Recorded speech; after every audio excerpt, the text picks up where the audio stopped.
And I guess how do you kind of put somebody like, let's take Elon Musk, for example, right? Who's been involved in various capacities in a number of innovative things, some of which he was the founder, right? Or kind of the equivalent of the inventor. And then some of which, like a Tesla, where somebody else actually came up with the idea. He stepped in. Yes, he has the title of founder, but really he helped kind of commercialize and scale the technology. What I'm interested in for somebody like that is you can do it once and kind of back into something, get lucky, do whatever you want to call it. To do it over and over and over again appears to be a skill, right? Or some sort of experience at play there. And so kind of how does that fit into the framework where those people are very rare, right? So they're definitely the exception in society, but how do you kind of evaluate somebody who can kind of repetitively do that? Well, obviously people who can do that over and over again are extraordinarily talented, and they show an ability to learn from their experience that is absolutely vital. Someone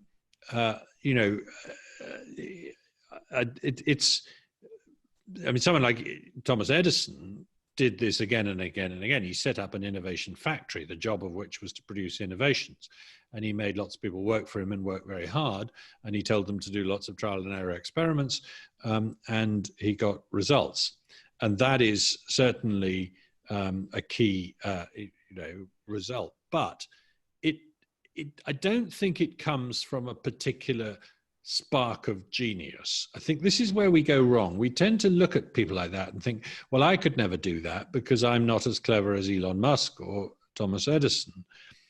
But actually, the secret sauce that these guys bring is hard work, persistence, tolerance of failure, ability to learn from their mistakes. I mean, Elon Musk has certainly made mistakes. His solar companies got into trouble, etc.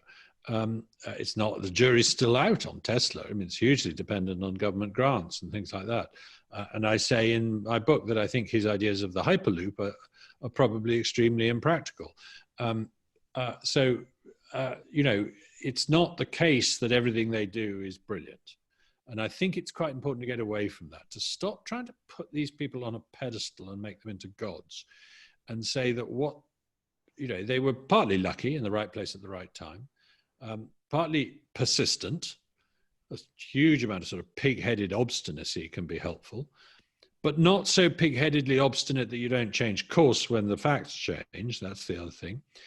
And they were prepared to put in the hours. That's Thomas Edison's remark about perspiration, not inspiration, etc. So in a sense, I'm trying to demystify these godlike figures.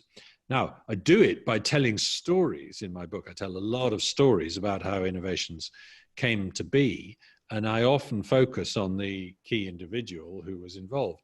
But I'm not trying to make them into the author of it. I'm trying to make them into the subject of it, almost, the person to whom this phenomenon happened.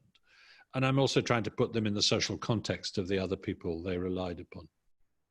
I love that. And so for those that are listening who say, great, I don't have to be some, wonder kid genius in order to participate in this kind of innovation arc.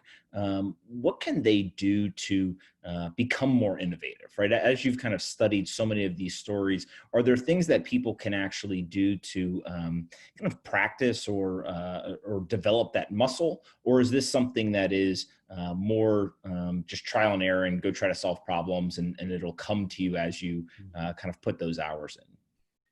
Well, I don't really know the answer to that question because I'm not in the business of training people in anything, and probably would be very bad at it if I was. And I'm not much of an innovator myself, unless you call a book an innovation. But I think one thing that it might be worth passing on is the growth of something called free innovation. What this refers to, and my friend Andrew Torrance, who's a professor of economics and other things in Kansas, has explored this very much. It's the user, the consumer, making adjustments to technologies to make them more useful and then sharing them.